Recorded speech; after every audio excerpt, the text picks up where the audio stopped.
అందరికీ నమస్కారం. Welcome back to our channel విజేత స్టడీ సర్కిల్. ఈరోజు మనం ఈ వీడియోలో ఆంధ్రప్రదేశ్ ఉద్యోగులు మరియు పెన్షన్లకి మార్చి జీతాలు పెన్షన్లు ఈరోజు జమ అవుతాయా లేదని చాలామంది అడుగుతున్నారు. దానికి సంబంధించి ఒక చిన్న వివరణ మన వీడియోలో చూద్దాం.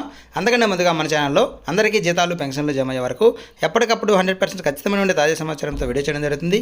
అలాంటి వీడియోస్ కావాలనుకుంటే మన ఛానల్ సబ్స్క్రైబ్ చేసుకుని ఫాలో అవ్వండి. అలాగే మన వాట్సాప్ గ్రూపులు ఉన్నాయి ఉద్యోగులు పెన్షన్లకు సంబంధించి. అందులో అన్ని జిల్లాలు టెరిటరీలకు సంబంధించిన ఉద్యోగులు మరియు పెన్షనర్స్ ఉన్నారు. అవి సపరేట్ గ్రూపులు. వాటికి సంబంధించిన లింకులు మీకు డిస్క్రిప్షన్లో ఇవ్వడం జరుగుతుంది. ఆ గ్రూప్లో మీరు జాయిన్ అవ్వడం ద్వారా ఎప్పటికప్పుడు సమాచారం తెలుసుకుంటూ ఉండొచ్చు. ఈ ఆలస్యం చేయకుండా మన వీడియోలోకి వెళ్దాం. నిన్న సాయంత్రం నుంచి ఇది సిఎఫ్ఎంఎస్ సైట్ మెయింటెనెన్స్లో ఉండడం వల్ల ఈ బిల్ స్టేటస్ చెక్ చేసుకునే దానికి అవకాశం లేకుండా పోయింది. ఈరోజు ఉదయం మధ్యాహ్నం ఇప్పుడు కూడా ట్రై చేయడం జరిగింది. ఇప్పుడు కూడా ఇదే విధంగా సర్వీస్ కెనాట్ బి రీచ్ అంటూ వస్తుంది. కాబట్టి ఈ బిల్ స్టేటస్ని మనము తెలుసుకునే అవకాశం లేదు. చాలామంది ఇక్కడ ఈక్యూబేర్కి వెళ్ళాయి, అలా వెళ్ళాయి, ఇలా వెళ్ళాయి అని చేస్తున్నారు. అటువంటి ఎక్కడా కూడా మనము బిల్ స్టేటస్ తెలుసుకోవడానికి అవకాశమే లేదు. కాబట్టి ఎవరు వాటిని నమ్మాల్సిన పని లేదు.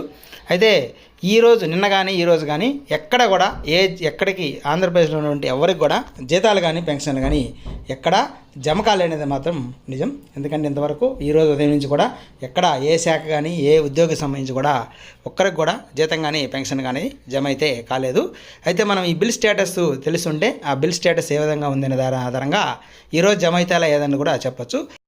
ఈ లింకు పనిచేయలేదు కాబట్టి చెప్పడం అనేది ఎవరికి సాధ్యం కాదు. అయితే ఈరోజు ఈవినింగ్కి ఈ సైటు పనిచేసే అవకాశాలు ఎక్కువగా కనిపిస్తున్నాయి.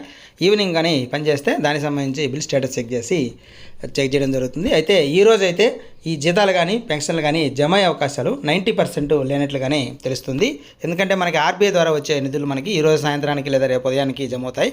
కాబట్టి బిల్లుల కదలిక వచ్చి రేపు కనీసం కొందరికైనా జీతాలు పెన్షన్లు జమ అయ్యే అవకాశం ఉంది.